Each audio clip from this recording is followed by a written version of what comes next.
श्रोताओं नमस्कार। क्षेत्रीय समाचार एकांश के विशेष कार्यक्रम के साथ मैं संजय सिंह। श्रोताओं, आजादी का अमृत महोत्सव पर प्रस्तुत है विशेष कार्यक्रम। लेकिन पहले ये संदेश। देश ने कोविड टीकाकरण अभियान के अंतर्गत 100 करोड़ से अधिक टीके लगाने का लक्ष्य हासिल कर इतिहास रच दिया है। इस महत्वपूर्ण कार्य में योगदान करने वाले चिकित्सकों, नर्सों और अन्य स्वास्थ्य कर्मियों का आकाशवाणी अभिनंदन करता है।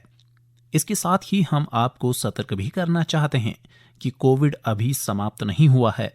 आप सभी से हमारी अपील है कि यथाशीघ्र दोनों टीके लगवाएं और अन्य लोगों को भी टीके लगवाने के लिए प्रेरित करें। कृपया इन 3 आसान उपायों का पालन अवश्य करें। मास्क पहनें, 2 गज की सुरक्षित दूरी बनाए रखें, हाथ और चेहरा साफ रखें।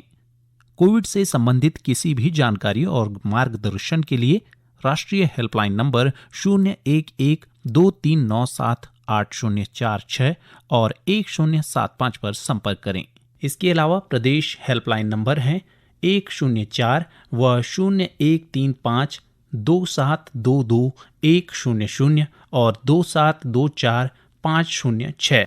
देश में 1 अरब 17 करोड़ 54 लाख से अधिक कोविड रोधी टीके लगाए जा चुके हैं। इनमें से 76 करोड़ 80 लाख टीके पहली डोज के रूप में और 40 करोड़ 74 लाख टीके दूसरी डोज के रूप में लगाए गए।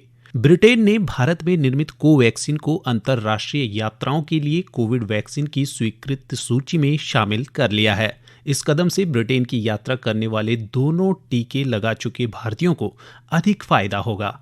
उन्हें अब RT-PCR टेस्ट कराने या पृथकवास में रहने की जरूरत नहीं होगी।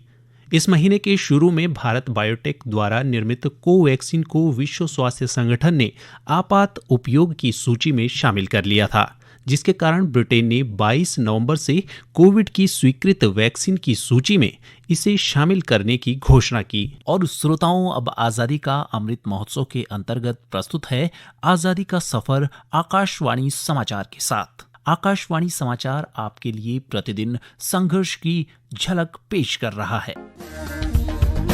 आजादी का अमृत महोत्सव।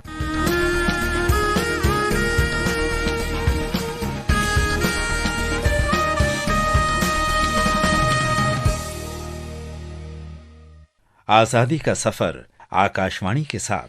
एक राष्ट्र का जन्म। भारत का गौरवशाली स्वतंत्रता संग्राम आधुनिक विश्व के अब तक के सबसे बड़े संघर्षों में से एक है।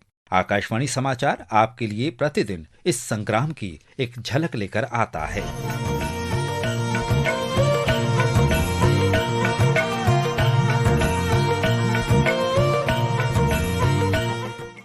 आज की इस कड़ी में हम स्वतंत्रता सेनानी, शिक्षाविद और राजस्थान राज्य के पहले मुख्यमंत्री हीरालाल शास्त्री की जयंती मनाते हैं, जिनका जन्म 24 नवंबर 1899 को हुआ था। वे राजस्थान के बनस्थली क्षेत्र में जीवन कुटीर की स्थापना और ग्रामीण पुनर्निर्माण के लिए सामाजिक कार्यकर्ताओं को प्रशिक्षण देने के लिए जाने जाते हैं।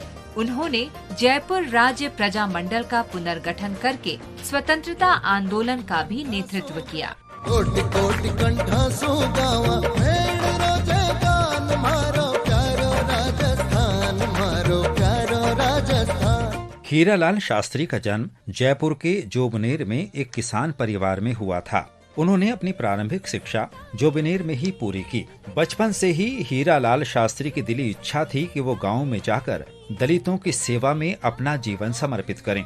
हीरालाल शास्त्री 1921 में जयपुर राज्य सेवा में शामिल हुए और गृह तथा विदेश विभाग में सचिव बने।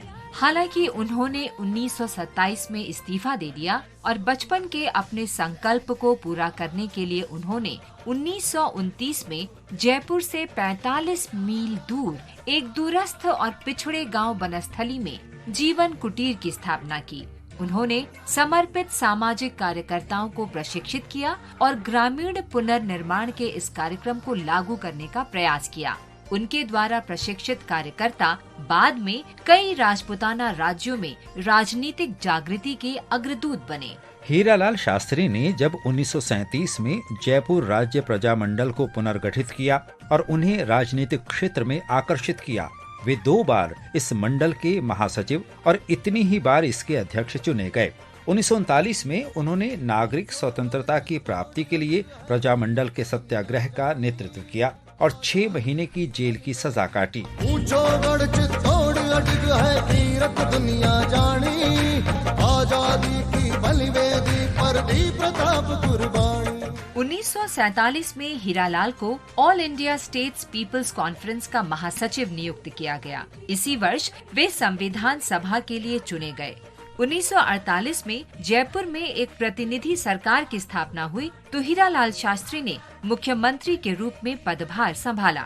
जब 30 मार्च 1949 को राजस्थान राज्य का गठन किया गया तो वे इसके पहले मुख्यमंत्री बने। उन्हें विविध रियासतों को प्रभावी आधुनिक प्रशासन में एकीकृत करने का कठिन कार्य सौंपा गया। उन्होंने इस जटिल कार्य को बहुत ही कम समय में बखूबी पूरा किया।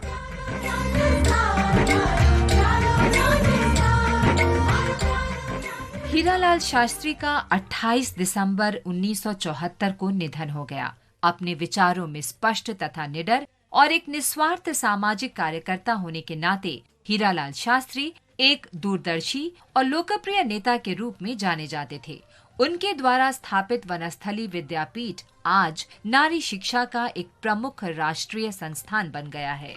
एक मजबूत, एकीकृत और प्रगतिशील राजस्थान की नींव रखने का श्रेय मुख्य रूप से उन्हीं को जाता है। डाक और तार विभाग ने नवंबर 1976 में पंडित हीरालाल शास्त्री के सम्मान में एक स्मारक डाक टिकट निकाला। हम इस महान भारतीय और मातृभूमि के प्रति उनके प्रेम को सलाम करते हैं। जलते भी गए, कहते भी गए, आजादी के परवाने। आज हम स्वतंत्रता सेनानी गुलाम गौस खान को भी याद करते हैं, जो पीर गेट, मीरापुर, मुजफ्फरनगर, उत्तर प्रदेश के रहने वाले थे। वो 1857 के विद्रोह के फैलने के तुरंत बाद अंग्रेजों के खिलाफ भारतीय स्वतंत्रता के पहले युद्ध में अपने गांव की सेना में शामिल हो गए। गुलाम गौस खान को एक कार्रवाई के दौरान ब्रिटिश सैनिकों ने पकड़ लिया और अंग्रेजों के खिलाफ हत्या और विद्रोह का आरोप लगाया। उन्हें मौत की सजा सुनाई गई और 1858 में फांसी दे दी गई। जीना तो उसी का जीना है, जो मरना वतन पे जाने। इसके साथ ही आजादी का सफर आकाशवाणी समाचार के संग श्रृंखला की ये कड़ी समाप्त हुई। मिलते हैं कल अगली कड़ी में।